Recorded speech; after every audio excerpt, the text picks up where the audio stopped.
সম্প্রতি বাংলাদেশে ভারত বয়কটের যে ডাক দেওয়া হয়েছে তা আমরাই প্রথম আমাদের চ্যানেলের মাধ্যমে আপনাদের সামনে তুলে ধরছি।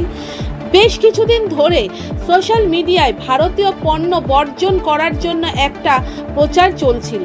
অজ্ঞাত পরিচয় ভুয়ো সব অ্যাকাউন্ট থেকে এই প্রচার চালানো হচ্ছিল। এখন তা রাজনৈতিক চেহারা নিয়েছে। ভোটে অংশ না নিলেও শক্তি অনুযায়ী বাংলাদেশের প্রধান বিরোধী দল বিএনপি, তারা এবং আরও কয়েকটি বিরোধী দল সরাসরি ভারতীয় পণ্য বর্জনের ডাক দিয়েছে। যদিও এই ডাকে বাংলাদেশের জনগণ খুব একটা সাড়া দিচ্ছে না বলেই খবর, কিন্তু হঠাৎ ভারত বয়কটের কারণ হিসেবে বাংলাদেশের প্রধান বিরোধী দল বাংলাদেশে ন্যাশনাল পার্টি বা বিএনপির দাবি ভারত বয়কট আন্দোলন জনগণের মধ্যে থেকে উঠে এসেছে। তারা এই আন্দোলনকে সমর্থন করেছে মাত্র। তাদের অভিযোগ, বছরের শুরুতে বাংলাদেশের নির্বাচনে হস্তক্ষেপ করেছে ভারত সরকার। নির্বাচনে সরকার পক্ষ অর্থাৎ শেখ হাসিনাকে সহযোগিতা করেছে নয়াদিল্লি। বাংলাদেশের সংবাদ মাধ্যমের রিপোর্টেই বলা হয়েছে, ঈদের আগে বাংলাদেশের দোকানে দোকানে যেমন বিক্রি হচ্ছে ভারতীয় সামগ্রী, তেমনি ভারত থেকেও ব্যাগ ভর্তি করে ভারতীয় পণ্য কিনে দেশে ফিরছেন বাংলাদেশিরা। কলকাতা থেকে দেশে ফেরার লোকজন সাফ জানিয়েছেন, প্রতিবেশী দুই দেশের মানুষের মধ্যে বন্ধুত্ব ছিল এবং ভবিষ্যতেও থাকবে।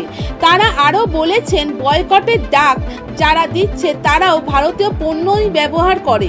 বাংলাদেশে ভারতীয় পণ্য আমদানি বা খুচরো বিক্রির ক্ষেত্রেও এই প্রচারের কোনো প্রভাব পড়েনি। সব থেকে বড় কথা, বাংলাদেশের ব্যবসায়ীরা জানিয়েছেন, ভারত থেকে বাংলাদেশে সব থেকে বেশি আমদানি করে শিল্পের কাঁচামাল। ভোগ্য পণ্য কমই যায়। শিল্পের কাঁচামাল আগের মতোই ভারত থেকে যাচ্ছে বাংলাদেশে। বাংলাদেশ সরকারের পক্ষ থেকেও এই প্রচারের তীব্র নিন্দা করা হয়েছে। কূটনৈতিক মহলের মতে ভারত বিরোধী প্রচারের পিছনে চীনের ষড়যন্ত্র থাকতে পারে। কূটনৈতিক সম্পর্ক বিশেষজ্ঞদের মতে এই একই ছক দেখা গিয়েছিল 1 বছর আগে মলদ্বীপে মোহাম্মদ মুইজুর ইন্ডিয়া আউট প্রচারে।